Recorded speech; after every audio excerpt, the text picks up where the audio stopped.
اعوذ باللہ من الشیطان الرجیم بسم اللہ الرحمن الرحیم۔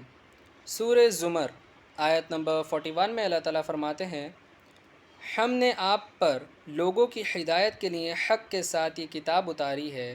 اللہ تعالیٰ نے رسول اللہ صلی اللہ علیہ وآلہ وسلم پر لوگوں کی ہدایت کے لیے حق کے ساتھ یہ کتاب اتاری ہے، یعنی قرآن شریف نازل کیا ہے۔ تو جو ہدایت پاتا ہے تو اپنے ہی لیے، اور جو گمراہ ہوتا ہے تو اس کا گمراہ ہونا اسی پر پڑے گا، اور آپ ان کے ذمہ دار نہیں ہیں۔ اللہ تعالیٰ اس آیت میں فرما رہے ہیں کہ جو انسان ہدایت پاتا ہے تو وہ اپنے لیے ہی پاتا ہے، اور اگر جو انسان گمراہ ہوتا ہے تو وہ گمراہ ہونا اسی پر پڑے گا۔ اور اے نبی مکرم محمد صلی اللہ علیہ وآلہ وسلم، آپ ان کے ذمہ دار نہیں ہیں۔ آیت نمبر 42 میں اللہ تعالیٰ فرماتے ہیں، اللہ مرتے وقت لوگوں کی روح قبض کر لیتا ہے، اور ان کی روحیں جو مرتی نہیں ان کے سوتے وقت قبض کر لیتا ہے۔ پھر جن کی موت کا حکم کر چکا ہے تو ان کو روک لیتا ہے، اور باقی روحوں کو ایک مقررہ وقت تک کے لیے رہا کر دیتا ہے۔ اس میں یقیناً نشانیاں ہیں ان لوگوں کے لیے جو فکر کرتے ہیں۔ آیت نمبر 43 میں اللہ تعالیٰ فرماتے ہیں، کیا انہوں نے اللہ کے سوا اور سفارشیں بنا لی ہیں؟ اے رسول صلی اللہ علیہ وآلہ وسلم، آپ کہہ دیں اگرچہ وہ کسی چیز کا اختیار نہ رکھتے ہوں اور نہ سمجھتے ہوں۔ آیت نمبر 44 میں اللہ تعالیٰ فرماتے ہیں، اے نبی مکرم محمد صلی اللہ علیہ وآلہ وسلم، آپ کہہ دیں کہ سفارش تو اللہ کے ہاتھ میں ہے، اسی کے لیے آسمانوں اور زمین کی بادشاہت ہے، پھر تم اسی کی طرف لوٹ کر جاؤ گے۔ آیت نمبر 45 میں اللہ تعالیٰ فرماتے ہیں، اور جب تنہا اللہ کا ذکر ہوتا ہے تو جو لوگ آخرت پر یقین نہیں رکھتے ان کے دل بھاری ہو جاتے ہیں، اور اللہ کے سوا اوروں کا ذکر ہوتا ہے تو خوش ہوتے ہیں۔ آیت نمبر 46 میں اللہ تعالیٰ فرماتے ہیں، اے رسول صلی اللہ علیہ وآلہ وسلم، آپ کہہ دیجئے، اے اللہ، آسمانوں اور زمین کو پیدا کرنے والے، پوشیدہ اور ظاہر کو جاننے والے، پوشیدہ مطلب چھپی ہوئی چیزوں کو اور ظاہر کی ہوئی چیزوں کو جاننے والے، تو ہی اپنے بندوں میں ان باتوں کا فیصلہ کرے گا جن میں وہ اختلاف کرتے تھے۔ آیت نمبر 47 میں اللہ تعالیٰ فرماتے ہیں، اور اگر ظالموں کے پاس تمام دنیا کی ساری چیزیں ہوں اور ان ساری چیزوں کے ساتھ اتنی چیزیں اور بھی ہوں تو وہ قیامت کے دن سخت عذاب سے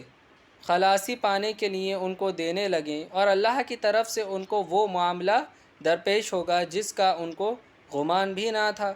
آیت نمبر 48 میں اللہ تعالیٰ فرماتے ہیں، اور ان پر ان کے سارے برے اعمال ظاہر ہو جائیں گے، اور جس عذاب کا وہ مذاق اڑاتے تھے وہ ان کو آ گھیرے گا۔ اللہ تعالیٰ اس آیت میں فرما رہے ہیں کہ ان پر، وہ لوگوں پر ان کے سارے برے اعمال ظاہر ہو جائیں گے، اور وہ جس عذاب کا مذاق اڑاتے تھے تو وہ عذاب ان کو آ گھیرے گا۔ آیت نمبر 49 میں اللہ تعالیٰ فرماتے ہیں،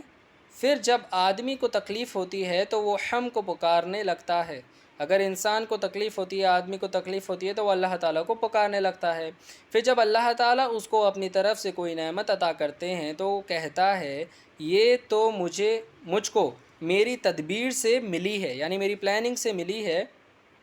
بلکہ وہ ایک آزمائش ہے، لیکن اکثر لوگ سمجھتے نہیں ہیں۔ آیت نمبر 50 میں اللہ تعالیٰ فرماتے ہیں، جو لوگ ان سے پہلے گزرے ہیں انہوں نے بھی یہ بات کہی ہے، تو ان کے لیے ان کی کارروائی کچھ کام نہ آئی۔ آیت نمبر 51 میں اللہ تعالیٰ فرماتے ہیں، آخر ان کی بدعمالیوں کی سزا ان کو مل ہی گئی، اور ان میں بھی جو ظالم ہیں ان کو بھی ان کے بدعمالیوں کی سزا عنقریب مل جائے گی، یعنی نیئر فیوچر مل جائے گی، اور وہ اللہ کو عاجز نہیں کر سکتے۔ آیت نمبر 52 میں اللہ تعالیٰ فرماتے ہیں، کیا ان کو معلوم نہیں کہ اللہ جس کو چاہتا ہے رزق زیادہ کر دیتا ہے اور وہی تنگی بھی دیتا ہے، اس میں مومنوں کے لیے نشانیاں ہیں۔ اللہ تعالیٰ نے اس آیت میں فرمایا ہے، کیا ان کو معلوم نہیں ہے کہ اللہ تعالیٰ اگر جس کو چاہے تو اس کے رزق کو بڑھا دیتے ہیں، اور جس کو چاہے اس کے رزق کو کم کر دیتے ہیں، تنگ کر دیتے ہیں، اور ایمان والوں کے لیے اس میں نشانیاں ہیں۔ آیت نمبر 53 میں اللہ تعالیٰ فرماتے ہیں، اے نبی مکرم محمد صلی اللہ علیہ وآلہ وسلم، آپ کہہ دیجئے، اے میرے بندو، جو اپنے اوپر ظلم کر چکے ہیں اللہ کی رحمت سے مایوس نہ ہونا، اللہ تو سب گناہوں کو معاف کر دے گا، بلا شبہ وہ بڑا بخشنے والا، بڑا رحم کرنے والا ہے۔